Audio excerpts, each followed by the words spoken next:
Date है 17 फरवरी 1999। Ground है India का ईडन गार्डन्स और इंडिया के सामने थी उसकी सबसे बड़ी राइवल टीम पाकिस्तान। ग्राउंड में 1 लाख से भी ज्यादा का मजमा मौजूद था जो कि उस वक्त सचिन सचिन के नारे लगा रहा था और सचिन तेंदुलकर हाथों पर ग्लव्स चढ़ाते हुए पवेलियन से उतरकर मैदान की तरफ चल दिए थे, जिन्होंने क्रीज पर जाकर उस फास्ट बॉलर को फेस करना था जिसने अभी पिछली बॉल पर ही राहुल द्रविड़ को एक परफेक्ट इन स्विंगिंग यॉर्कर से बोल्ड किया था। इस यंग फास्ट बॉलर को दुनिया अभी जानती नहीं थी, लेकिन उस मैच के बाद शोएब अख्तर अपनी पेस से पूरी दुनिया पर राज करने वाले थे। सचिन तेंदुलकर क्रीज पर आ चुके थे। शायकीन जो सचिन सचिन के नारे लगा रहे थे अब उनका शोर और भी ज्यादा हो गया था, जबकि दूसरी तरफ बॉलिंग एंड पर अपना कॉलर खड़ा किए शोएब अख्तर भी बॉल डालने को तैयार थे, जिन्होंने मैच से पहले ही सचिन को कह दिया था कि क्या आप मुझे जानते हो, जिसके जवाब में सचिन ने कहा था कि नहीं, तो शोएब ने बोला कि जल्द जान जाओगे।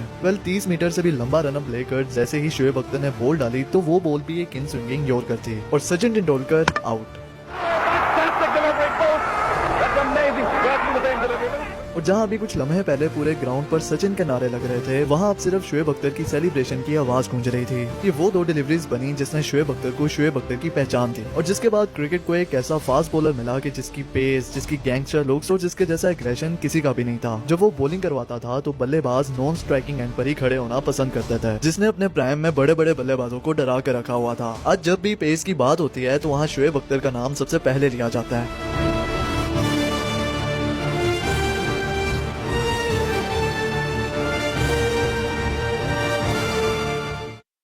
अर्ली 1994 लाहौर के कजाफी स्टेडियम में पीआईए की जानिब से ओपन ट्रायल्स रखे जाते हैं, जिसको हेड कर रहे थे एशियन ब्रेडमैन जहीर अब्बास। अब ओपन ट्रायल्स थे तो वहाँ नौजवानों का काफी रश था, लेकिन उस भीड़ में एक बॉलर ऐसा था जो बाकी सबसे तेज था। जब वो बॉलिंग करवाने आया तो उसकी पेस देखकर जहीर अब्बास पहली नजर में ही उससे इम्प्रेस हो गए और कहने लगे कि मुझे यही लड़का चाहिए, और इस तरह से वो बॉलर पार्ट बनता है पाकिस्तान के डोमेस्टिक सर्किट का।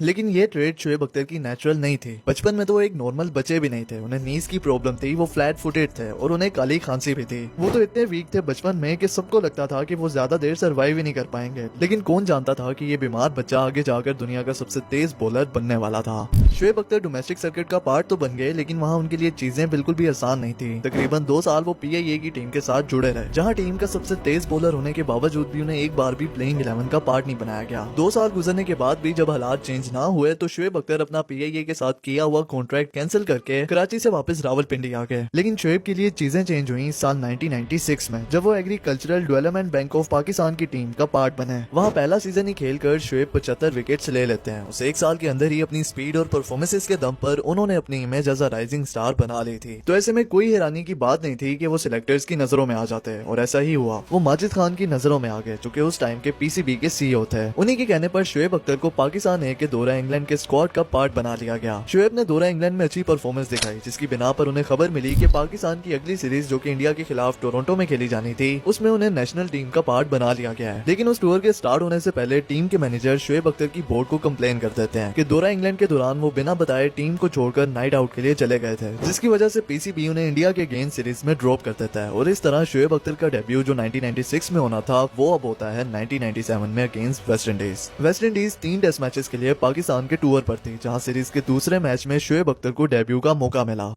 Shoaib Akhtar. I have seen him bowling pretty fast in the first class matches here.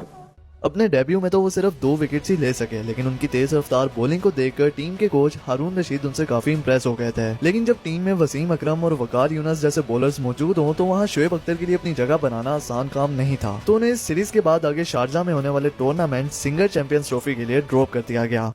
लेकिन उस टूर्नामेंट के दौरान टीम पर फिक्सिंग एलिगेशंस के बादल मंडलाने लगे, जिसमें नाम आया टीम के कैप्टन वसीम अकरम का, और वसीम अकरम कुछ टाइम के लिए टीम से बाहर हो गए।